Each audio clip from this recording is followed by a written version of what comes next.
있는 유도 전동기의 특성입니다.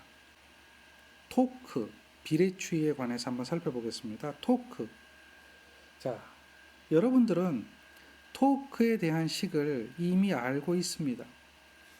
기본적인 식에서 토크를 킬로그램 메타로 물어볼 때, 뉴턴 메타로 물어볼 때 이 식을 기억하고 있어요. 토크 T는 0.975 다음 속도분의 요게 직육에서 배운 거죠. 킬로그램 메타입니다. 그런데요, 유도기는 이 토크가 두 가지로 표시가 됩니다. 두 가지로 표시가 돼요. 요거는 직육에서 기본적으로 이렇게 배웠잖아요. 그런데 유도기는 두 가지로 표시되는 이유가 뭐냐면 회전자 속도로 회전할 때, 다음에 동기 속도로 회전할 때 이 두 가지로 표현하는 거예요. 토크를 회전자 속도로 표시할 때와 동기 속도로 표시할 때, 그런데 이거에 대한 결과는 똑같게 나옵니다. 자, 이 회전자 속도로 표시할 때 토크 T는 0.975고요. 회전자 속도입니다. 이때는 출력입니다. 요게 킬로그램 메타입니다. 다음 동기 속도로 표시할 때는 토크 T는 0.975에 여기가 동기 속도가 됩니다. 동기 속도. 동기 속도가 되면 여기는 2차 입력이 됩니다. 이렇게 표시가 되죠. 특히 이렇게 표시되는 이것을 뭐라고 하냐면 동기와트라 그래요. 동기와트. 동기와트 들어봤죠? 들어봤어요? 안 들어봤어요? 여러분들 동기와트 들어봤는데 동기와트 토크. 동기 속도로 회전할 때 2차 입력을 토크로 표시한 것. 이것을 동기와트. 그리고 얘는 뭐가 되죠? 실제 속도로 회전할 때 얘는 기계적 출력.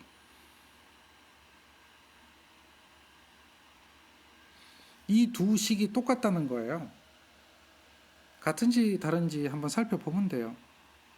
어떻게 하면 되냐면 0.975에 회전자 속도는 어떻게 되죠? 1-SNS가 회전자 속도죠. 그 다음에 출력 P0는요. 1-S의 P2죠. 이렇게 되잖아요. 여기 그대로 대입하면. 그래서 1-S 약분시키면 뭐가 되죠? 요 식하고 같아지죠. 똑같은 거예요. 똑같은 거. 똑같은 건데 이 토크를 표현할 때 기계적 출력으로 표현하기도 하고 동기와트로 표현하기도 하고 한다라고 하는 거죠. 자, 여기서 잠깐 또 기본적이고 중요한 이야기가 하나 있어요. 토크는 나머지는 비례상수고요. 2차 입력에 비례한다. 토크는 동기와트에 비례한다. 토크는 2차 입력에 비례한다. 이것을 기억해야 돼요. 자, 동기와트로 표시되는 토크는 뭘까요? 2차 입력입니까? 동기와트로 표시되는 토크 2차 입력이죠? 동기와트로 표시되는 것은 토크입니다. 2차 입력입니다. 기억하셔야 돼요. 자, 동기와트를 한번 계산해 보세요. 동기와트를 한번 계산해 보세요. 이렇게 합니다. 계산 가능한가요? 동기와트. 여러분들은 이런 예제를 보면 바로 동기 속도에 대한 것을 기억해야 되겠죠. 4분의 120 곱하기 60입니다. 동기 속도가 1800rpm이 된다라고 하는 것은 알고 있어야 돼요. 동기와트 토크를 계산하면 토크 T는 어떻게 될까요? 0.975. 동기 속도일 때 2차 입력이죠. 이렇게 계산되는 토크를 계산할 수가 있어요. 지금 동기와트가 요만큼이죠. 이러한 동기와트 토크는 이렇게 물어봤어요.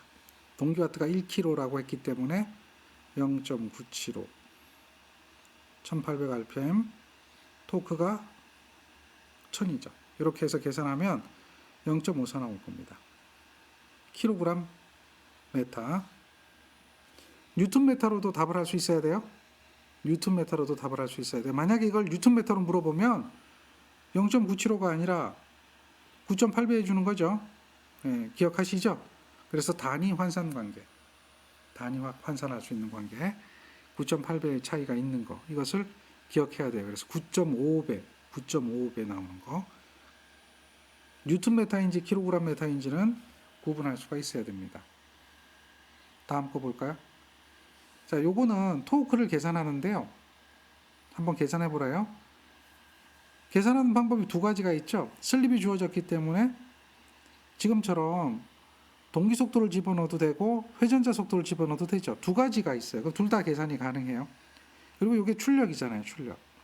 그런데 출력이면 동기 속도로 집어넣으려면 동기와트 즉 2차 입력을 계산해야 되는데요. 저 슬립이 4%니까 2차 입력을 계산하든지 출력을 가지고 안 그러면 출력 그대로 계산하려면 얘가 기계적 출력의 개념으로 봐서 어떻게 해주죠?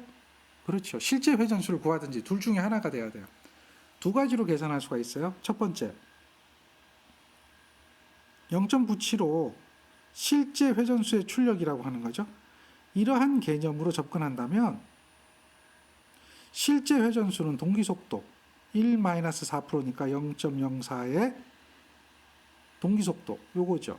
4극 60Hz. 4극 60Hz는 얼마예요? 1800이죠. 요렇게 되어지고 출력이 20마력이니까 1마력당 746. 요렇게 해서 계산하는 거예요. 요 값하고요. 또 토크 T는 0.975. 동기 속도로 보는 거죠. 그럼 2차 입력이 되는 거예요. 그러면 0.975 동기 속도는 1800인가요? 자, 출력을 가지고 2차 입력을 계산해야 돼요. 그럼 어떻게 해야 되죠? 2차 입력. 2차 입력 P2는 P0를 뭐로 나눠줘야 돼요? 1-S로 나눠줘야 되죠. 그게 2차 입력이잖아요. 그러니까 P0가 요거거든요. 20마력. 즉 20마력을 746이죠. 이걸 뭘로 나눠줘야 되죠? 1-0.04로 나눠주는 거죠. 그럼 요게 나올 거예요. 그런데 잘 보세요. 두 식을 비교해 보세요. 결국은 여기에 있는 요거를 분모로 내리면 요거하고 똑같아지는 거죠. 이렇게 구하나 이렇게 구하나 그 값이 똑같다라고 하는 걸 이해가 되죠. 똑같이 나올 거예요. 계산해 보면 얼마 나오죠? 둘 다 동일하게 8.4 하나, 8.4 하나 나와요. 이 정도로 여러분들은 계산할 수 있어야 돼요.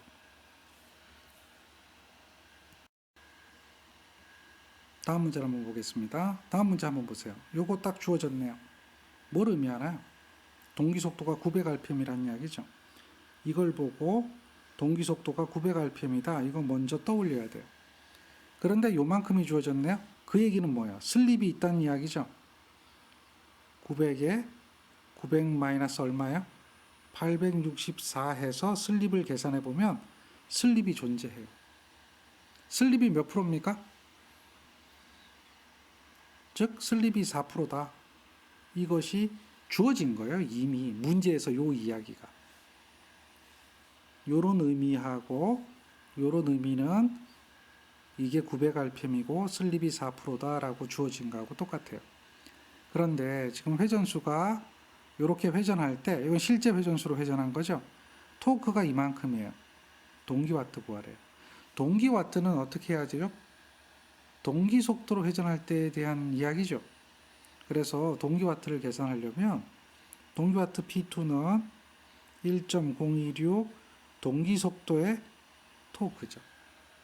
동기 속도의 토크. 이렇게 하면 되겠죠. 그런데 자, 회전수로 계산하는 토크하고 동기 속도로 계산하는 토크는 어쨌든 똑같죠. 그래서 동기 속도가 들어가면 돼요. 1.026에 동기 속도 얼마야? 900. 토크가 얼마죠? 54.134. 이렇게.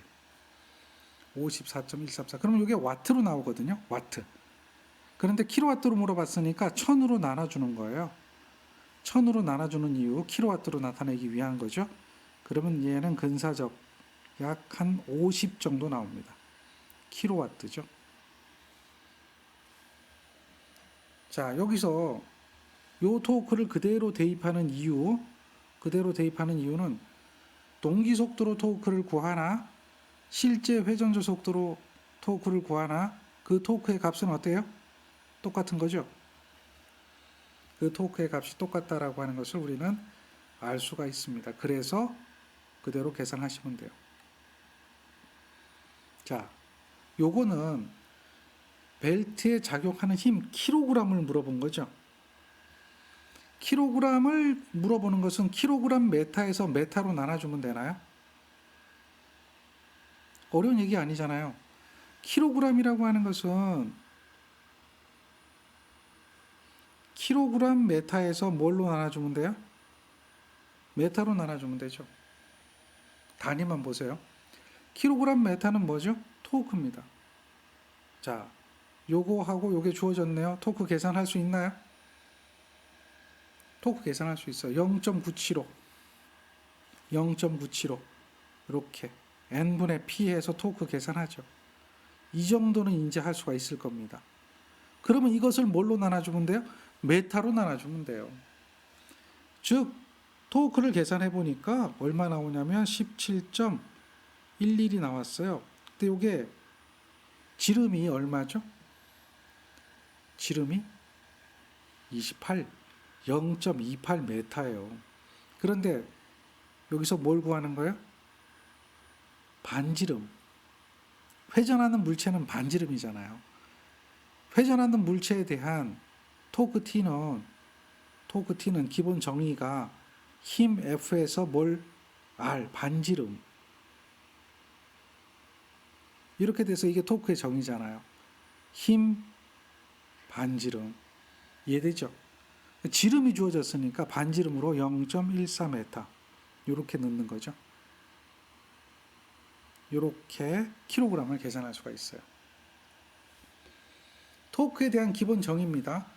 회전하는 물체가 가진 토크는 그 회전하는 힘 F하고 이런 거예요. 이렇게 있다면 이 물체가 회전하잖아요. 반지름 R로 지름 D니까요. 여기도 있을 겁니다만은 얘가 회전하게 될 때 회전력이라고 하는 것은 이 작용하는 힘 F에다가 여기 R 반지름 곱해서 FR 뉴턴 메타가 또는 뉴턴을 킬로그램으로 바꿔줄 수가 있죠. 그래서 이걸 킬로그램 메타가 얘가 토크가 되는 거예요.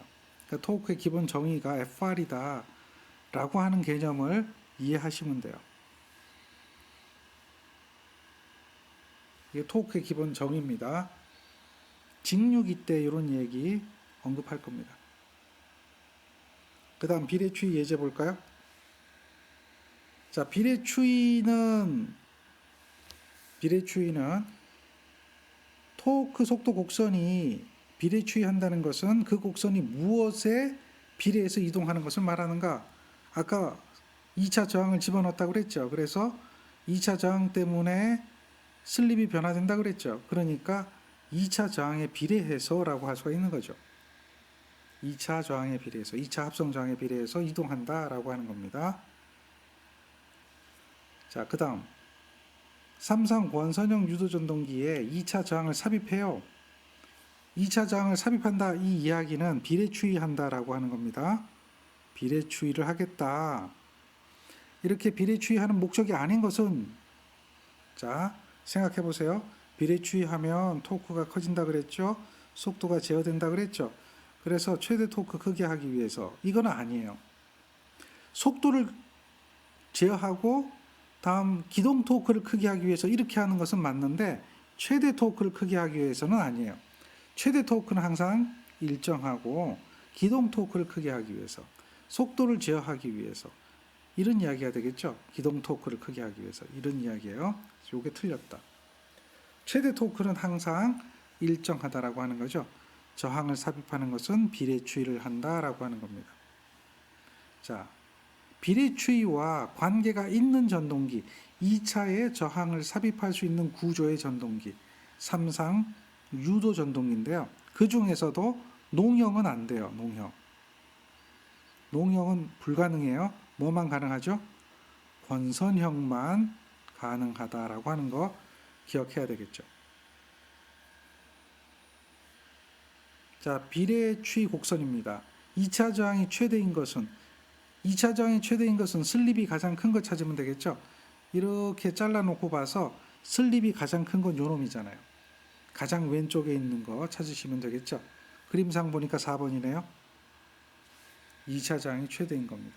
원래는 최대 토크가 변화가 되지 않아야 되는데 얘는 뭐 최대 토크가 변화가 됐다 안 됐다를 떠나서 그냥 2차 저항이 최대인 걸 찾는 전동기입니다. 서로 다른 전동기라고 생각을 하면 되겠죠.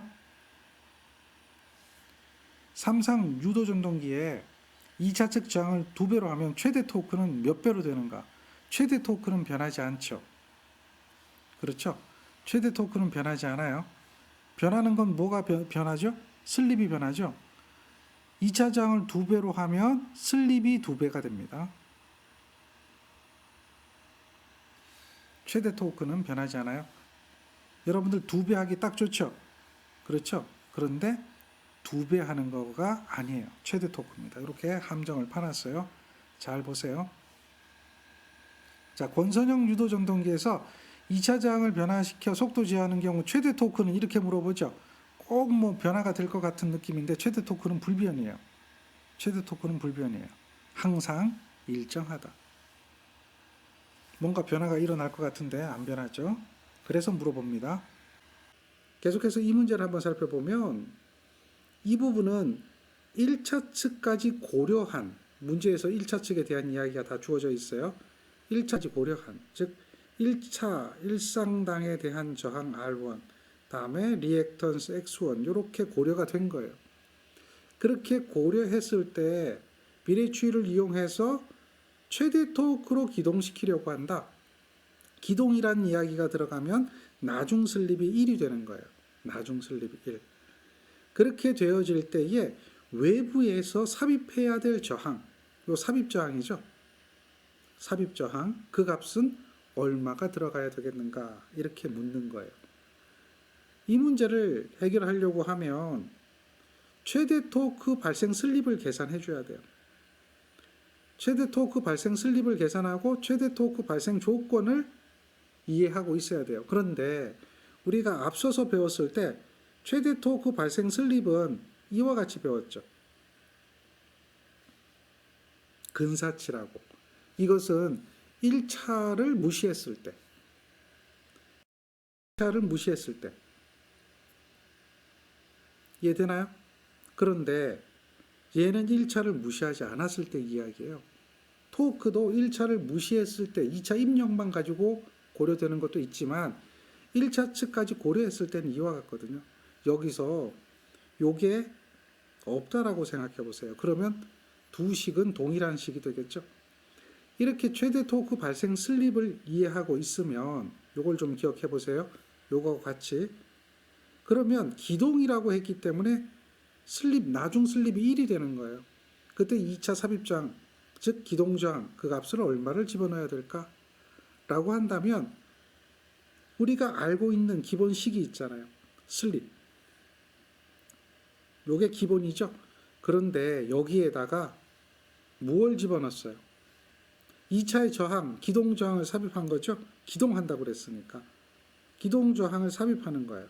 이렇게 하면 요게 기동이 되니까 슬립이 1이 되는 거죠. 나중 슬립이 1이 된다. 그런데 자 뭐라고 했죠? 최대 토크예요. 최대 토크. 최대 토크. 토크가 어떻게 돼야 돼요?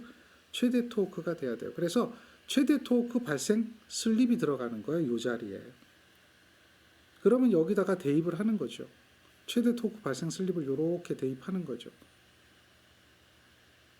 그러면 얘는 어떻게 되냐면 이렇게 될 거예요. 이렇게 돼서 여기가 R2가 될 거고요.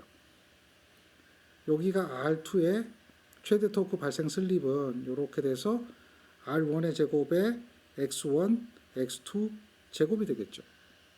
그리고 요것은 이렇게 되겠죠. 자, 여기서 R2는 물론 다시를 의미하는 겁니다. 다. 이렇게 된다는 얘기예요. 그런데 여기서 보면 요것과 요것은 약분돼서 없어지고 요거 분자 뭐 역수의 역수잖아요. 따라서 요 식은 그냥 요거가 되죠. 요렇게 되겠죠. 1분의 R2, R이 되겠죠. 이런 형태로 될 거예요. 그렇죠? 그래서 이거 R값 구하면 이항하면 되겠네요. 더하기 되어 있으니까 빼기 되겠네요. 이 식이 이렇게 바뀌는 정도는 여러분들이 할 수가 있을 겁니다. 따라서 이런 형태로 답이 나오겠죠. 빼기 되죠? 빼기가 돼야 돼요. 빼기. 즉 답은 몇 번이죠? 2번이 되겠죠. 이렇게 계산할 수 있고요. 우리가 비례추이를 하게 될 때 비례추이에 대한 기본식이 있습니다. 이게 비례추이의 기본식입니다. 이해합니까? 이 식은 지난 시간에 배웠던 2차 삽입저항의 크기, 그걸 기억해 주셔야 되겠죠. 2차 삽입저항.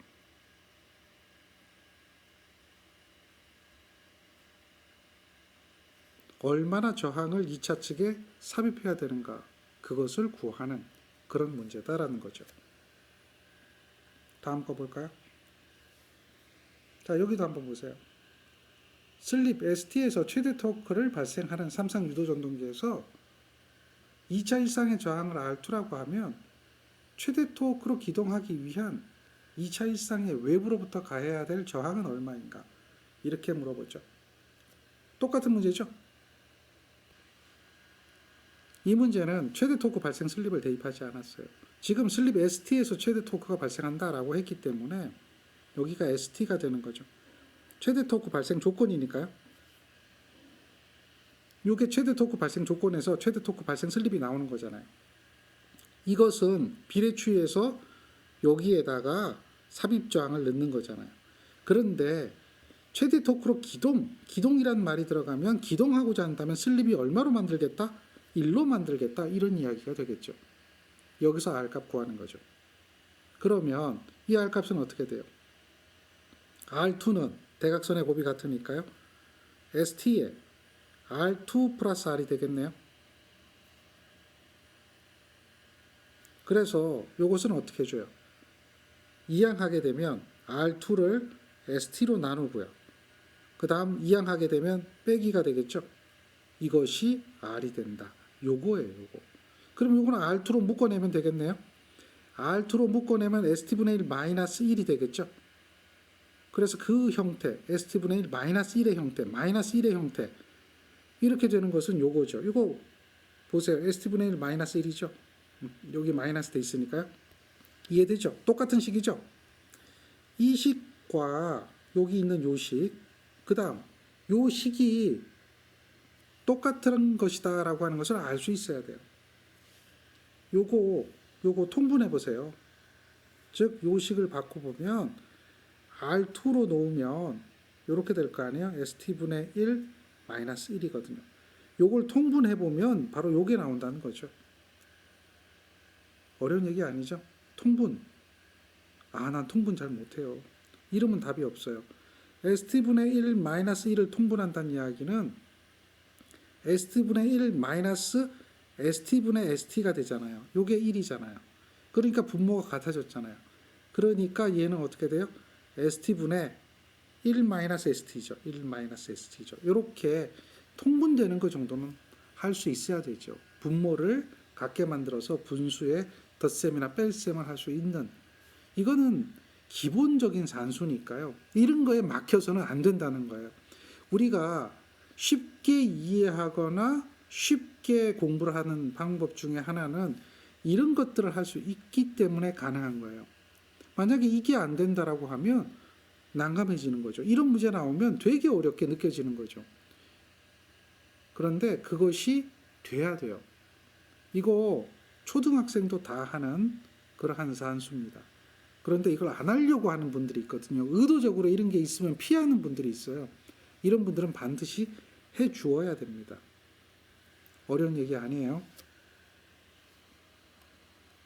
자, 그 다음 문제 한번 볼까요? 요거는 잘 보세요. 2차 일상의 저항이 주어졌죠?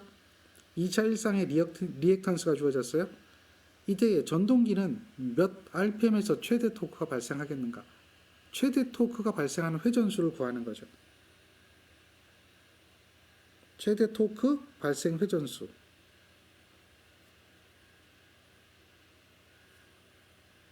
어렵나요? 회전수잖아요. 회전수. 회전수는 어떻게 계산하죠? 1-s의 ns죠. 그런데 최대 토크가 되었기 때문에 여기에 있는 슬립이 뭐가 되면 되죠? 슬립이. 최대 토크 발생 슬립이 되면 돼요. 최대 토크 발생 슬립. 이해됐나요? 최대 토크 발생 슬립이 되면 어려움 없이 계산이 가능하다. 그러면 최대 토크 발생 슬립이라고 하는 것은 어떻게 계산하죠? 이렇게 계산하죠. 요거는 2차만 가지고 이야기할 때. x2가 얼마입니까? x2는 지금 주어진 게 리액턴스가 0.04죠. 저항은 얼마죠? 0.01이죠. 그래서 슬립이 얼마 나옵니까? 요거 계산하니까 0.25 나오나요? 따라서 여기다 그대로 대입하면 돼요. 1-0.25 그대로 대입하고요. 동기속도가 들어가야죠. 4극 60Hz. 그래서 동기속도가 P분의 120 곱하기 60 이렇게 하죠.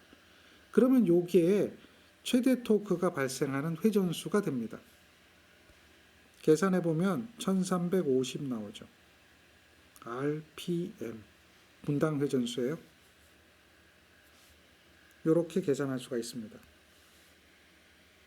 그 다음 거 보겠습니다. 자, 이 문제는 전부와 슬립이 2%입니다. 자, 1상의 저항이 0.1, 2차 외부에 삽입해야 할 저항, 이걸 구하는데요.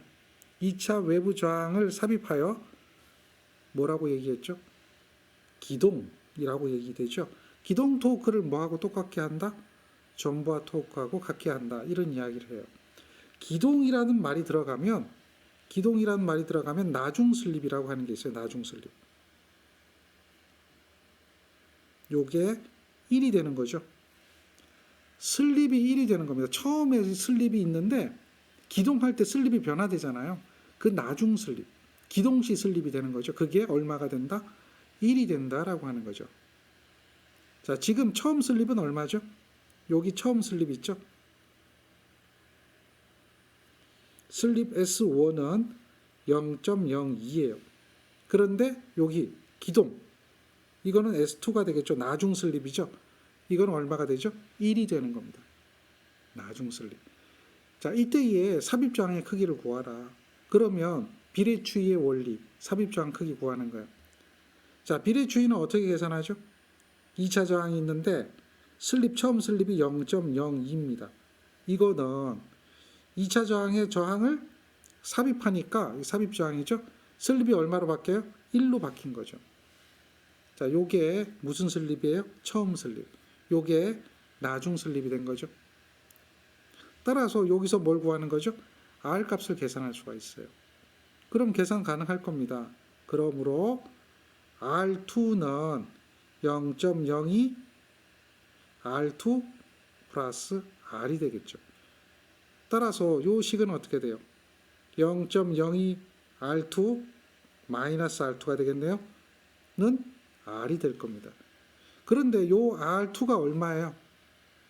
일상의 저항 0.15옴이죠. 0.15.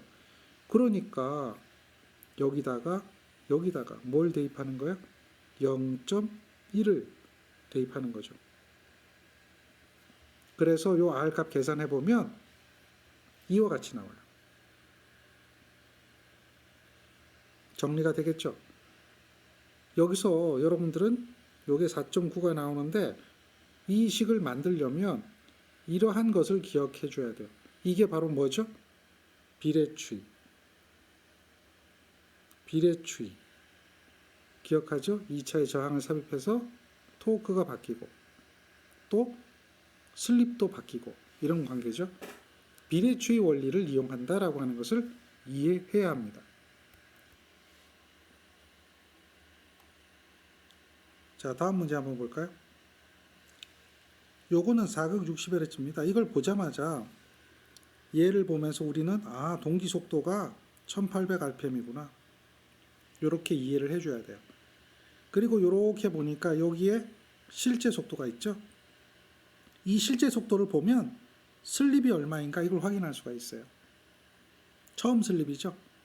1746일 때 동기속도분의 동기속도에서 실제 속도 이걸 빼주면 슬립이 나오네요. 슬립이 처음 슬립이 얼마다? 3%다 이렇게 주어진 거예요.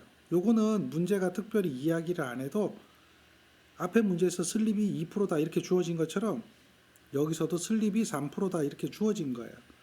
그것을 지금처럼 다르게 주어진 겁니다. 회전수가 1746이다 이 이야기가 또 4극 60Hz다 이 이야기가 슬립이 3%다 이 이야기하고 동일한 겁니다. 이것이 이해가 됐다면 여기서도 정보와 토크와 같은 크기로 기동시키려면 이렇게 얘기하죠. 기동시키려면 이 이야기는 어떻게 한다? 나중 슬립 S2는 나중 슬립 S2는 뭐가 된다? 처음 슬립이 아니라 나중 슬립 S2는 1이 된다. 나중 슬립 S2가 1이 된다. 이런 이야기예요. 그렇게 하려면 회전자 각상에 저항을 삽입해야 되는데 얼마냐? 자, 회전자 일상의 저항은 0.060이죠. R2가 얼마란 이야기예요? 0.06인 거예요. 그렇다고 보면 우리는 비례추이의 원리에 의해서 같다라고 놓을 수가 있죠. 처음 슬립은 0.03 주어지진 않았지만 간접적으로 주어졌지만 계산이 가능해야 했고요. 나중 슬립은 기동하려고 했으니까 1이 된 거죠. 2차 일상의 저항은 0.06이었는데 그 0.06에다가 더하기 뭐예요? 2차 삽입저항의 크기. 요게 삽입저항이죠. 이것을 더해 주었다라고 하는 거죠. 따라서 여기에서 R 값을 계산할 수가 있겠죠. 계산 못합니까? 충분히 할 수 있잖아요. 왜? 요거 계산한 다음에 요거 1이니까 곱하면 1이죠. 그러니까 곱하나 마나가 될 거고 R 값은요. 이렇게 0.03에 0.06에 빼기 0.06이 되겠죠. 이렇게 하면 얘는 1.945ohm이 되겠죠. 요만큼 일상의 저항을 삽입해야 됩니다. 여기서 이렇게 식을 만들어내는 것 정도는 할 수 있는 산수가 돼야 되죠. 요것이 안 된다면 얼른 질문해서 해결해야 됩니다. 이런 게 기초 산수거든요. 엄청나게 기본적인 산수니까 식을 전개하고 식을 정리하고 하는 것들은 해 주어야 합니다. 다음 계속해서 보겠습니다. 원선도. 원선도는 헤일랜드 선도라고 부르는 거예요. 유도전동기 원선도입니다. 이 유도전동기 원선도는 여러 가지 정수들을 측정해서 그림을 그리는데요. 어떤 그림이 나오냐면 이런 그림이 나옵니다. 이런 그림이 나오는데 이 그림을 여러분들 그려라 이렇게 얘기하지 않아요. 이것을 그리기 위해서는 무브화 시험도 하고 단락 시험도 하고 거기에 저항 측정도 하고 뭐 여러 가지 정수들을 측정해야 돼요. 그래서 그림을 그렸는데 자, 여기서 우리는 이 그림을 이해만 하면 됩니다. 그릴 필요는 없어요. 이해만 하면 됩니다. 어떻게 이해하면 되냐면 이렇게 이해하면 돼요. 우리가 등가회로를 그릴 때 등가회로 그렸죠. 등가회로를 그릴 때 제일 먼저 주는 것이 뭐가 있냐면 1차 입력이라고 하는 게 있어요. 1차 입력을 주면 요게 1차 입력이죠. 그럼 1차 입력을 주면 전동기는 어떻게 하죠? 손실을 발생시키죠. 1차 저항손. 1차 저항손을 발생시키고 그 다음 또 뭘 발생시켜요? 2차 저항손을 발생시키죠. 그리고 또 어떻게 되죠? 그렇죠. 출력이 나오는 거죠. 출력. 그리고 1차 입력을 주면 1차 저항손이 나가기 전에 여기선 뭘 만들죠? 철선. 이렇게 만들죠. 자, 이걸 기호로 만들면 P1은 PI를 만들고 PC1을 만들고 PC2를 만들고 출력을 만든다. 이렇게 기억하면 되겠죠. 이게 등가회로상에서 전력의 변환 과정이잖아요. 그리고 여러분들 이걸 가지고 무엇을 해결했어요? 그렇죠. P2 대 PC2 대 P0는 1대 S 대 1-S다라고 하는 비례식을 만들었잖아요. 이걸 가지고 기억이 나야 됩니다. 이 부분 꼭 기억하셔야 돼요. 그런데 자 여기서 보세요. 이 부분이죠. 이 부분. 이 부분은 1차 출력이면서 2차 입력하고 같아지는 거죠. 그러니까 여기서는 이게 2차 입력입니다. 2차 입력은 요거하고 요거 더해준 거하고 같다라고 하는 거 알 거예요. 이것을 원선도상에서 표시를 하는 겁니다. 원선도를 확대했습니다. 자, 이 원선도에서 의미하는 것만 기억하시면 돼요. 어떤 걸 기억하냐면 요 전체가 여기서부터 여기까지가 요 전체가 여기 칸이 4칸으로 나눠질 겁니다. 요 전체가 요것 더하기 요것 더하기 요것 더하기 요거 하면 걔가 1차 입력이에요. 1차 입력. 1차 입력이 되고 여기서부터 여기까지가 철손. 여기서부터 여기까지가 그 다음 뭐가 나오죠? 1차 저항손. 여기서부터 여기까지가 2차 저항손. 그리고 여기 출력. 이렇게 나타난다는 거죠. 이 출력은 기계손을 알 수 없기 때문에 출력입니다. 기계적 출력이 아니에요.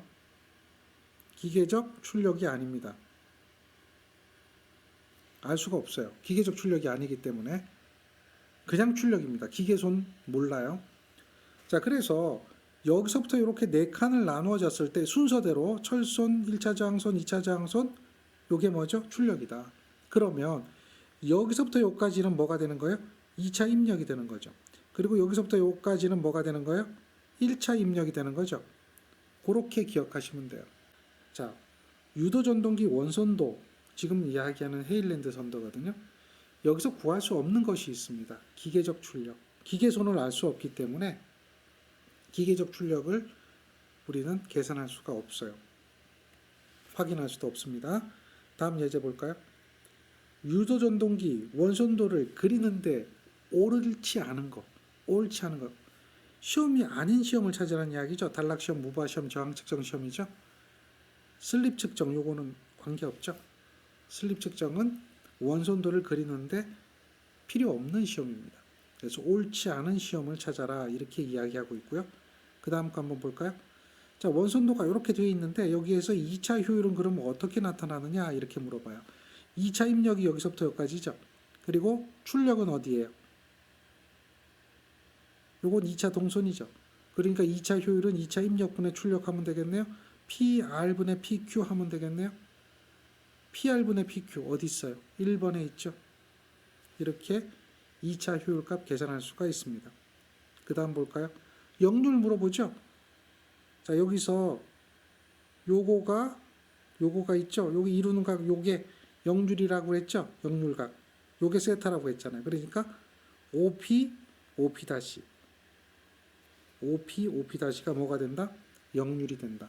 역률 각이 어딘가를 생각하고 있으면 됩니다. 어려운 얘기 아니죠? 이렇게 원선도를 보고 이해하고 있으면 되는 겁니다. 어렵지 않습니다. 잘 정리해 주세요. 이게 Y델타 기동 방법이에요.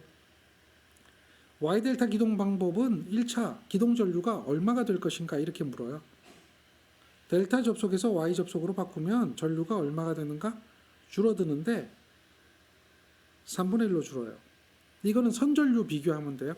Y 결선시 선전류 구하고 델타 결선시 선전류 구해서 그 크기 비를 비교해 보면 되는 거죠. Y로 바꾸면 전류가 3분의 1로 준다라고 하는 거. 델타에서 Y로 바꾸면 전류가 3분의 1로 준다는 것은 여러분들이 이미 회로 이론에서 배웠던 겁니다. 그거 기억해내시면 되는 거예요. 유도전동기의 기동에서 Y델타 기동은 대략 범위가 어느 정도 될 것인가 라고 묻는 거죠. 범위가 어느 정도 되는가. 여기서 뭐 하나 빠졌네요. 이렇게 되어지는 걸로 보시면 되죠. 5에서 15kW 정도 범위에 적합하다. 이렇게 기억하시면 되겠습니다. 보통 이러한 기동 보상기 방법에는 탭이 3가지 정도를 내죠. 그 탭이 이렇게 되어 있습니다. 아닌 거 찾아라. 이렇게 돼 있죠. 35% 전압을 가했을 때는 기동이 실패할 수도 있습니다. 그래서 보통 50%, 60%, 80% 정도의 전압을 가하는 그런 탭을 연결해서 사용한다. 그 정도로 기억하시면 돼요. 다음 예제를 한번 볼까요? 우리가 앞에서 배웠던 내용 한 가지를 떠올려 보는데요. 토크는 전압의 제곱에 비례한다라고 하는 것을 배웠습니다. 물론 기동 토크도 동일합니다. 지금 전압이 440V에서 기동 토크가 전부하 토크의 212%입니다. 그런데 기동 토크가 100이 된다. 100이 된다는 얘기예요. 전부하 토크하고 똑같이 된다. 그러면 전압이 얼마의 전압을 공급해야 되느냐? 이 이야기예요. 자, 전압을 낮추면 토크가 따라서 줄어들게 되겠죠? 우리는 감압기동이라고 하는 걸 배웠고요. 전압을 낮추니까 기동 전류도 줄어들지만 토크도 줄어들어요. 그러면 얼마만한 전압을 가하면 전부하 토크하고 기동 토크가 똑같아질까? 그 얘기예요. 정리를 잘 하세요. 지금 440에서 요것이 됐는데 전압이 얼마가 되어야 토크가 212에서 100으로 바뀔까? 이렇게 되죠. 그럼 이게 제곱이잖아요. 우리는 전압을 구해야 되잖아요. 그러면 어떻게 하면 되죠? 이 식은 전압은 루트 토크에 비례한다라고 하는 거죠. 따라서 이 식을 변형시키면 V는 비례잖아요. 루트 토크에 비례한다. 이렇게 됐나요? 따라서 나중 전압을 구하네요. 이것은 어떻게 되죠? 토크가 얼마에서 얼마로 바뀌어요? 토크가 212에서 100으로 바뀌는 거죠. 212에서 100으로 바뀝니다. 그런데 그것에 비례하는 게 뭐에 비례하죠? 루트에 비례하죠. 그럼 처음 전압이 얼마죠? 이항하면 되겠네요. 요게 처음 전압이잖아요. 요게 처음 토크고요. 그러니까 처음 전압을 이항하게 되면 여기에 곱이 되죠? 얼마입니까? 440V인가요? 이렇게 되겠죠. 계산해 보니까 300V 이렇게 나오네요. 즉 440에서 300V로 낮추니까 토크가 212에서 100으로 바뀐다는 이야기죠. 약 한 300V 정도가 된다. 이렇게 계산할 수 있는 거예요. 이건 비례식이죠. 다음 거 볼까요? 농형 유도 전동기 기동인데요. 여러 가지 기동이 있죠. 농형 유도 전동기 기동은 감압. 그래서 감압을 해보니까 감압을 하지 않는 것도 있죠. 전전압. 감압을 하는 경우는 Y델타부터 시작하죠. Y델타. 다음에 뭘 써요? 리액터를 쓰죠. 다음 뭘 써요? 단권 변압기. 이런 종류가 있죠. 여러 가지가 나오잖아요. 그 중에서 농형 유도 전동기 기동에 있어서 옳지 않은 것 이렇게 물어봐요. 그러면 농형에 반대되는 건 뭐죠? 권선형이잖아요. 권선형. 권선형이 여기 있느냐 그걸 묻는 거죠. 2차 저항에 의한 기동. 요거는 권선형이잖아요. 문제가 이런 정도입니다. 어렵진 않아요. 농형이냐 권선형이냐 요걸 구분할 수 있느냐. 유도 전동기 중에 농형 유도 전동기다. 기동 방법이 뭐가 있느냐. 종류를 묻는 거죠. 그 정도 종류는 이해하고 정리하고 있어야 됩니다. 뭐 복잡한 얘기 묻지 않아요. 내용이 뭔지 묻지 않아요. 크스어 기동이 뭐냐 이렇게 묻지 않아요. 단지 지금처럼 제목, 종류를 찾아낼 수 있을 정도, 농형과 권선형을 구분할 수 있을 정도는 해두어야 합니다. 계속해서 문제 봅니다. 문제를 보면 유도 전동기에서 게르게스 현상이 생기는 슬립은 언제인가? 어렵지 않아요. 막 어려운 거 안 물어봐요. 가장 기본적인 포인트입니다. 자, 차동기 현상, 크롤링 현상은 다음 어디에서 일어나는가? 유도 전동기죠. 어렵습니까? 아니죠. 소형 유도 전동기, 사구가 뭔지 기억하시나요? 사구는 어떤 용도로 쓰느냐 이미 여러분들은 배워서 알고 있습니다. 사구는 고조파 이것을 방지하기 위해서 이런 개념으로 보면 되겠죠. 그래서 이 사구를 쓰는 이유는 고조파 때문에 생기는 현상이 뭡니까? 게르게스 현상이에요? 아니면 크로닝 현상이에요? 크로닝 현상이죠. 그러니까 그것을 방지하는 용도로 적합하다. 요거는 고조파. 이렇게 보는 게 타당합니다. 자, 그 다음 유도 전동기의 속도 제어 살펴보겠습니다. 자, 이 속도 제어도 두 가지로 볼 수 있어요.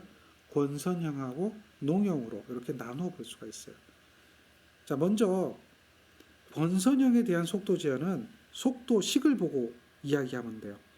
속도는 1-s의 p분의 120f 이렇게 되죠. 요게 속도잖아요. 이것을 바꿀 수 있는 방법이 뭐가 있느냐? 요걸 바꾸는 거예요. 슬립을 바꾸는 것은 어디에서 가능한 이야기입니까? 권선형에서 가능한 이야기죠. 농형에서는 안 되는 거죠. 농형에서 가능한 것은 뭐죠? 극수 제어, 주파수 제어 이런 것들이 가능한 거죠. 즉 속도를 제어하는 방법을 보면 극수나 주파수나 슬립 등 요거 등을 가지고 속도 제어한다라고 보는 거죠. 특히 슬립을 제어하는 것은 비례추이를 이용하는 겁니다. 비례추이를 이용하는 것은 권선형에서 가능한 거죠. 자, 요것만 기억하면 예제를 풀어볼 수가 있어요. 속도 제어 방법 중 저항 제어하고 무관한 거. 자, 저항 제어는 어느 때 하죠? 저항 제어는 비례추이를 하는 거죠. 권선형에서 하는 거잖아요. 비례추이. 그러면 비례추이를 못하는 건 뭐가 있죠? 농형이죠. 어렵진 않아요. 바로 그런 거예요. 문제는 이렇게 물어봐요. 그래서 속도 제어에서 농형과 권선형으로 구분하는데 이렇게 제어하는 방법을 농형, 이렇게 제어하는 방법을 권선형 이렇게 얘기하죠. 농형과 권선형을 구분하라. 저항 제어는 비례추이니까 권선형에서 가능한 이야기다. 이해되죠? 그렇게 정리하면 돼요. 자, 2차 회로에 저항을 삽입한다. 이런 이야기가 될 거고요. 2차 회로에 전압을 가한다. 2차 회로에 전압을 가해가지고 회전자 전압을 강화시키거나 회전자 전압을 감소시키거나 할 수가 있거든요. 회전자 전압을 강화, 이건 증가시킨다는 얘기죠. 감소, 이건 줄인다는 얘기죠. 그렇게 했을 때 속도 제어하는 방법을 2차 여자법이라고 그래요. 이거는 무슨 전압을 가하냐면 슬립 주파수 전압이라고 그래요.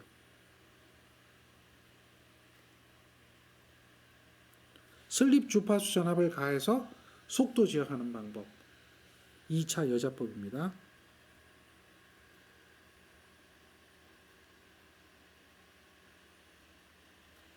정리되겠죠? 2차 여자법은 슬립 주파수 전압을 2차 회전자에 가한다. 2차 회전자에 가한다. 슬립 주파수 전압이라고 하는 것은 이거 기억하죠? 2차 회전자 주파수가 고정자 주파수의 슬립배만큼 곱해진 거. 이런 주파수를 갖는 전압을 얘기하는 거예요. 정리하셔야 됩니다. 자, 종류만 기억하세요. 종류.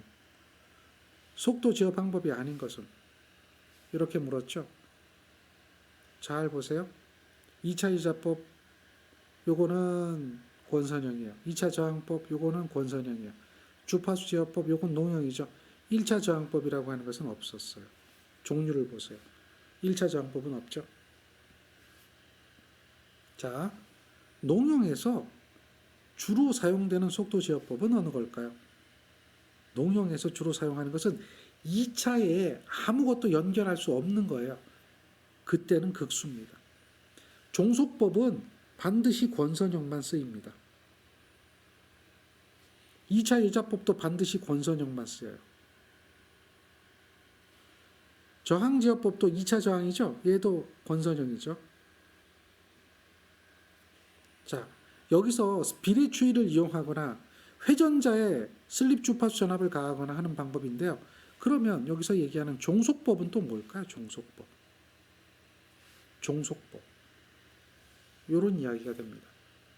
종속법은 이제 뒤에 나오는데요. 지금 보고 있는 그림이 종속법이에요. 잘 보세요. 여기에 슬립 링이 있잖아요. 여기에 슬립 링이 있잖아요. 그리고 여기 기동 저항이죠. 그런데 종속법이라고 하는 것은 뭐냐면 잘 보세요. 여기 M1 전동기에 슬립 링에서 2차에서 1차로 공급하는 거예요. 여기에 있는 거 잘 보세요. 2차의 슬립 링을 통해서 M2 전동기 1차로 가는 거죠. 이렇게. 그러면 얘는 직렬 종속이에요. M1 전동기하고 M2 전동기가 직렬로 연결된 거죠. 이런 게 있고요. 잘 보세요. 여기서는 1차에 저항기를 연결했죠. 그리고 슬립 링끼리 연결했어요. 슬립 링끼리. 이것을 갖다가 차동 종속이라고 그래요. 차동 종속. 여기 기동 저항기 여기 연결되어 있고요. 그 다음 잘 보세요. 요거는 슬립 링끼리 연결했는데 여기는 1차 전압 가했잖아요. 여기도 1차 전압 가했잖아요. 근데 여기는 연결이 안 됐거든요. 근데 여기도 또 가했어요. 이러면 요거는 병렬 종속이에요. 병렬로 연결되거나 차동으로 연결되거나 직렬로 연결되거나 이렇게 되는 거죠. 요거는 이제 슬립 링이 있어야지만이 가능한 거죠. 2차에 뭔가 연결이 있어야지만이 가능한 거죠. 그러니까 종속법은 농용에는 쓰일 수가 없어요. 종속법은 반드시 어디에 쓰입니까? 권선형에만 쓰이는 거죠. 자, 이렇게 직렬로 연결하면 동기속도에서 극수가 합이 돼요. 차동으로 연결하면 극수가 차가 되는 거예요. 병렬로 연결하잖아요. 그럼 극수가 평균이 되는 거죠. 평균. 두 개의 평균이죠. 그러한 속도로 속도 제어할 수 있는 방법. 이것을 종속법이라고 합니다. 자, 다시 왔습니다. 잘 보세요. 그래서 자, 농형에서 이렇게 되면 이건 안 된다는 거죠. 극수 변환법이 답이 된다. 자, 속도 제어 방법을 좀 세분해서 들어가 보겠습니다. 극수 변환법, 극수 제어법. 요걸 바꾸는 거죠. 얘는 단순하게 2극이냐 4극이냐 이렇게 극수를 바꾸는 방법이에요. 그래서 극수를 바꾸는 방법 간단하죠? 극수에 반비례해서 속도 제어하는 방법. 이것을 극수 제어법이라고 한다. 그 다음 전원 주파수 제어법. 주파수를 바꾸는 방법이거든요. 주파수. 자, 우리 전동기는 전압과 주파수를 바꿔서 속도 제어하거든요. 그렇게 하는 것이 이거라는 거죠. 인버터. 그런데 주파수만 바꿔주는 거예요. 잘 보세요. 우리가 2극을 쓰고 주파수가 60Hz라고 하면 동기속도는 어떻게 되죠? 2극을 쓰고 120의 주파수가 60Hz라고 하면 얘가 회전할 수 있는 최대 속도는 3600rpm이죠. 이거 이상 회전하지 못하잖아요. 그런데 3600rpm이 아니라 1000rpm짜리가 필요하다. 이러면 속도 제어를 할 때 이게 극수를 가지고 1000rpm 못 만들죠.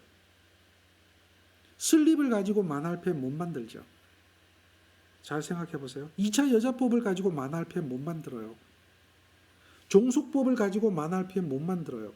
극수가 가장 적은 게 속도가 제일 빠르잖아요. 그런데 병렬로 연결하든 차동으로 연결하든 직렬로 연결하든 속도를 빠르게 못하죠. 극수 제어법 안 돼요. 전원 전압 제어도 안 돼요. 이해했죠? 2차 여자법도 안 돼요. 왜? 1000rpm까지 못 올려요. 1000rpm을 올릴 수 있는 방법은 뭐밖에 없어요. 주파수 제어예요. 주파수를 높이는 방법이죠. 주파수를 600Hz로 높인다든지 500Hz로 만든다든지 주파수 제어하는 거예요. 주파수를 제어해서 속도를 높여서 제어할 수 있는 방법이 바로 뭐냐? 전원 주파수 제어 방법이다라고 하는 거죠. 근데 이것은 전압과 주파수를 일반적으로 동시에 제어합니다. 어떤 방법을 쓰는가? 인버터라고 하는 걸 쓴다는 거죠. 정리가 되죠? 정리를 하셔야 됩니다. 자, 전압에 비례하고 주파수에 반비례한다. 그럼 주파수가 높아진다라고 하면 속도는 올라갈 것이다 라고 하는 거죠. 잘 기억하시고. 이 제어 방법에 단점이 한 가지가 있어요. 어떤 단점이냐면 주파수가 감소하게 되면 자속이 증가하게 됩니다. 주파수가 감소하게 되면 자속이 증가해요. 자속이 증가한다. 이런 문제가 생기는 거죠. 따라서 자속을 일정하게 유지해야 돼요. 이것 때문에 전원 전압과 주파수를 같이 제어하는 겁니다. 1차 전압 제어 방법이 있습니다. 유도 전동기 1차에 전압을 가하는 그 전압을 제어하는 거죠. 요거는 토크하고 슬립 곡선 요걸 가지고 제어하는 겁니다. 다음 2차 저항 제어법. 이거는 비례추이 이용하죠. 권선형에서 가능합니다. 2차 삽입 저항의 크기. 속도 제어할 때도 삽입 저항이 들어가겠죠. 그러면 이런 문제가 나와요.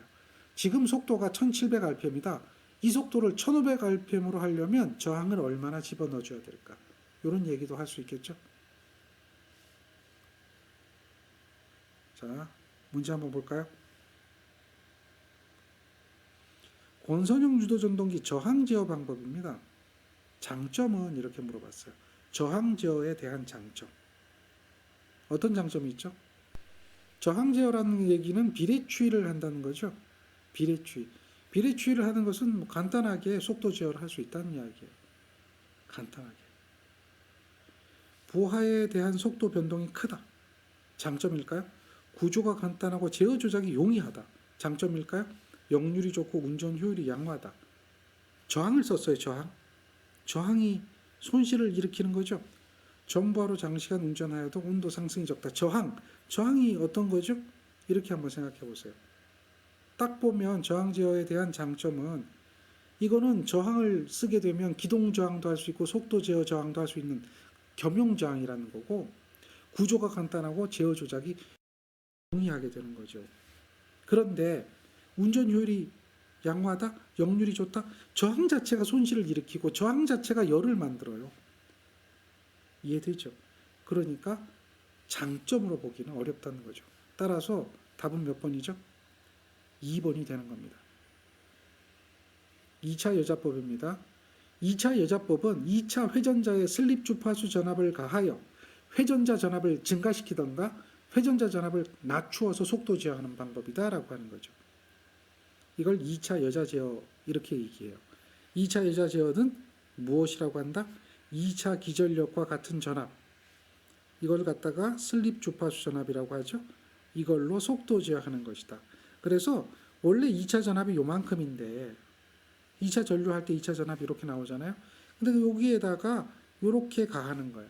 이게 플러스로 가할 수도 있고 마이너스로 가할 수도 있어요. 그래서 속도를 증가시키기도 하고 속도를 감소시키기도 하는 게 2차 여자 제어법입니다. 여기 한번 보세요. 2차 여자 제어법을 사용하고자 한다. 2차 여자 제어법을 사용하고자 한다. 그 방법은 어떤 게 그 방법이죠? 2차 회전자의 슬립 주파수 전압을 가하는 거예요.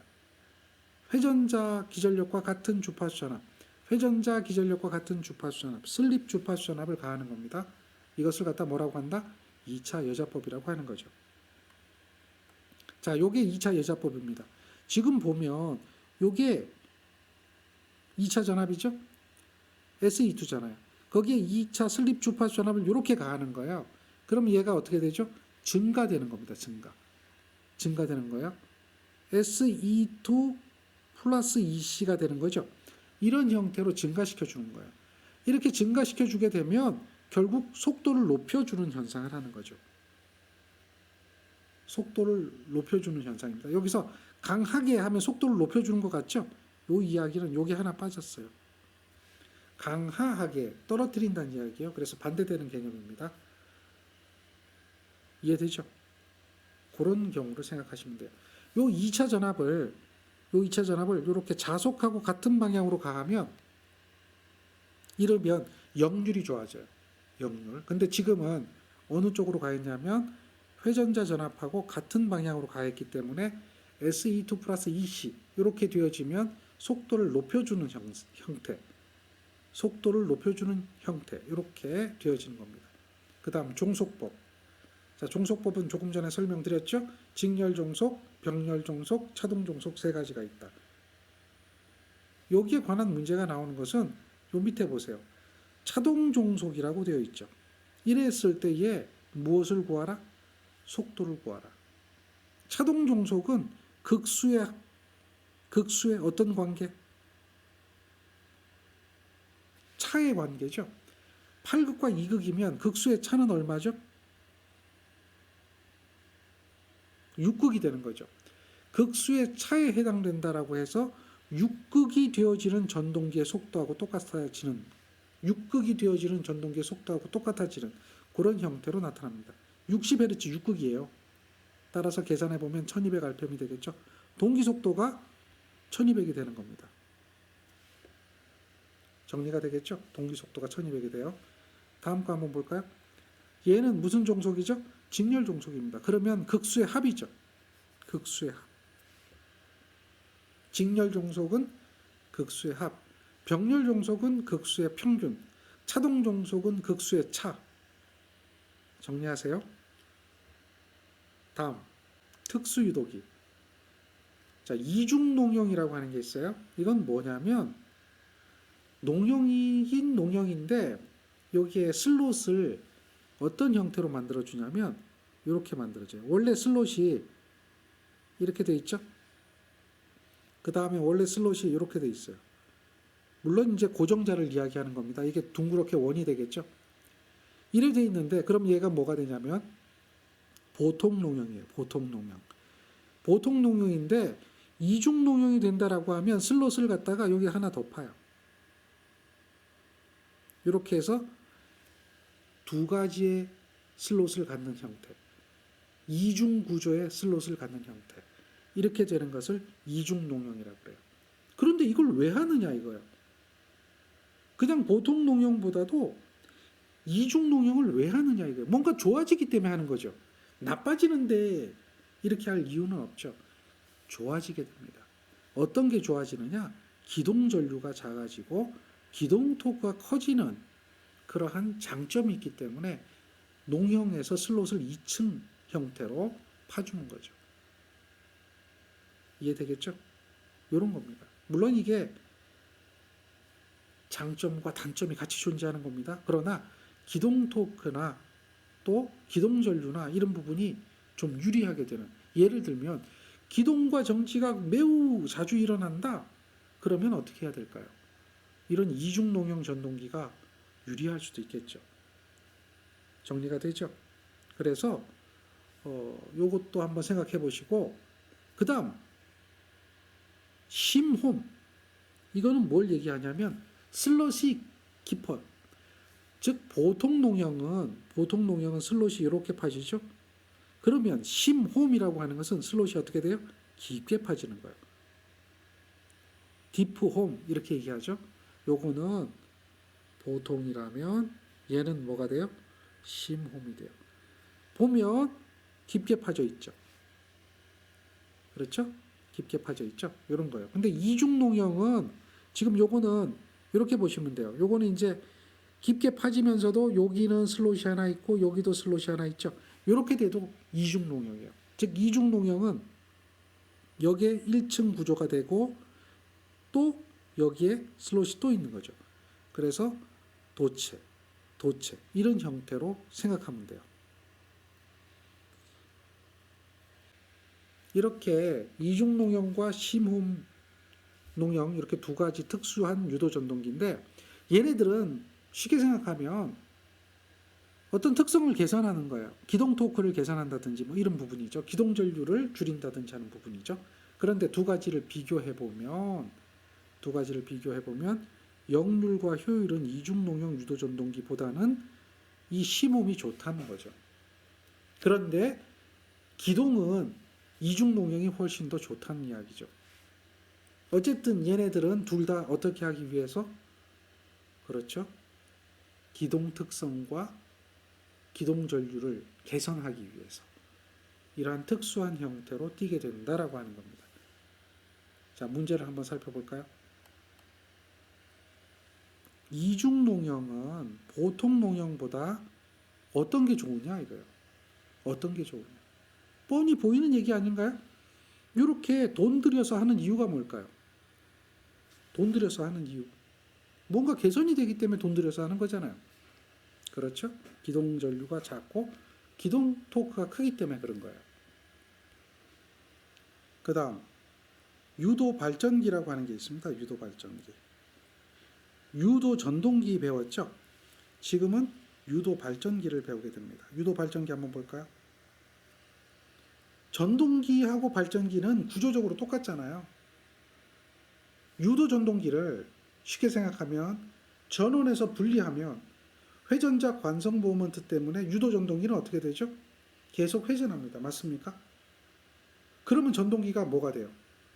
순간 발전기가 되는 거죠. 그런 상태로 보시면 돼요.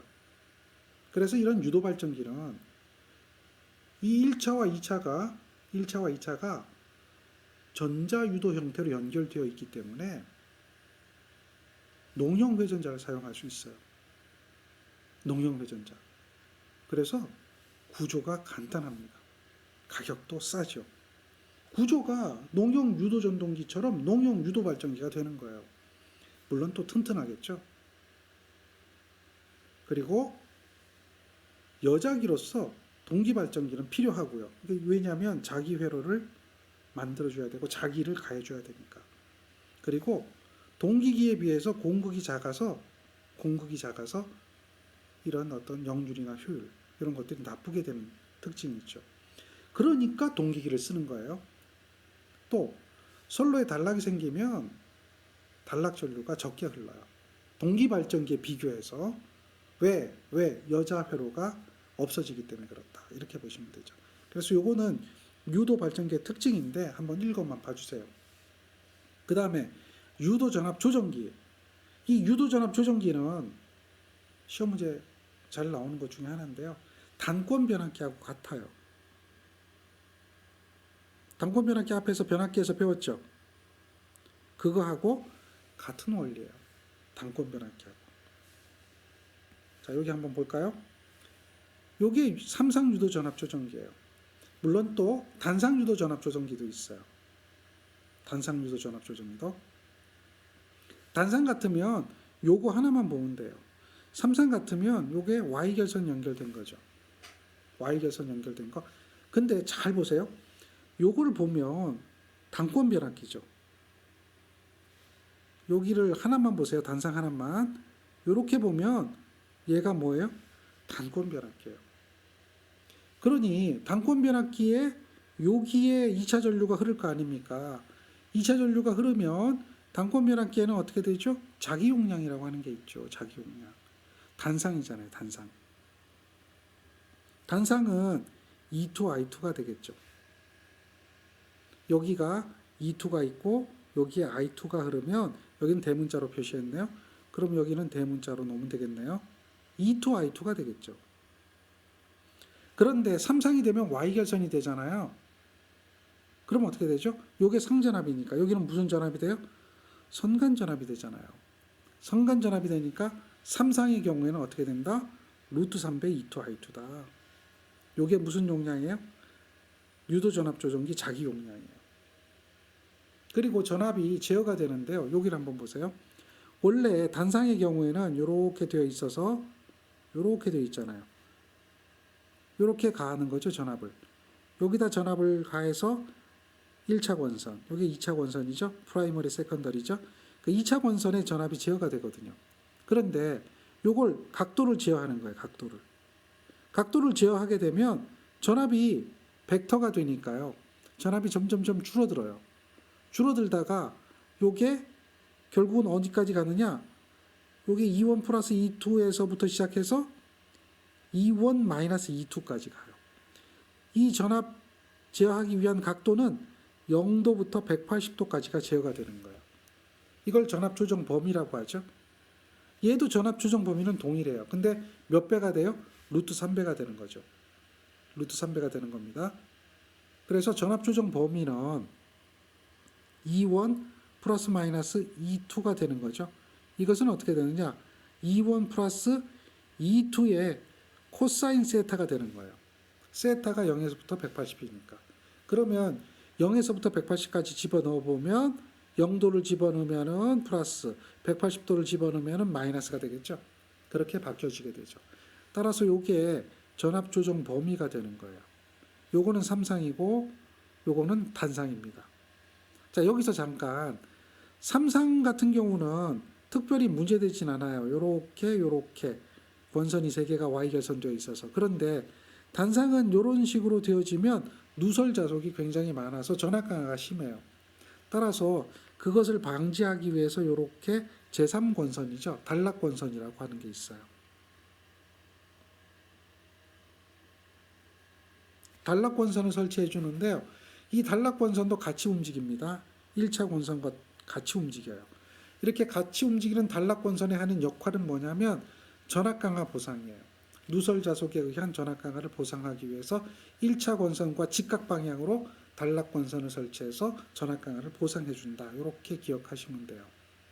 이게 단상 유도 전압 조정기, 삼상 유도 전압 조정기. 원리는 어떤 원리를 가지고 있다? 단권 변압기의 원리를 가지고 있다. 단권 변압기는 유도 전압 조정기의 각도가 0도인 거라고 생각하면 되고, 유도 전압 조정기는 각도가 0에서부터 180도까지 제어가 된다라고 하는 것을 이해하시면 되겠습니다. 정리되죠? 어떤 게 제일 크냐면 반발이 제일 커요. 다음에 콘덴서입니다. 그 다음에 분상이죠. 그 다음에 쉐이딩입니다. 이런 순서로 이쪽이 기동 토크가 제일 크고 쉐이딩이 기동 토크가 제일 작은 거예요. 기동 토크의 크기에 따라서 또 전동기의 용량에 따라서 기동 방법이 설정이 되게 됩니다. 보통 가정용 전동기는 단상이잖아요. 일반 가정용 전동기는 콘덴서 전동기가 많이 쓰인다. 순서는 이러한 순서고요. 이 중에서 기동 토크가 가장 작은 것은 어느 것인가라고 하면 쉐이딩 코일형. 쉐이딩 코일형이죠. 근데 여기는 지금 쉐이딩 코일형이 없어요. 반발이 있고요. 반발이 있고요. 콘덴서가 있죠. 그러면 그 다음에 뭐가 되겠어요? 분상이 되겠죠. 이렇게 기동 토크 크기 순서 찾는 문제가 더러 나옵니다. 그래서 잘 정리해 주시기 바랍니다. 다음 문제 한번 볼까요? 단상 유도 전동기 특성은 다음과 같다 틀린 것. 요걸로 단상 유도 전동기 특성을 한번 이해하면 되는데요. 비례추이 하잖아요. 비례추이. 비례추이 하면 무엇이 바뀝니까? 2차 저항이 바뀌는 거죠.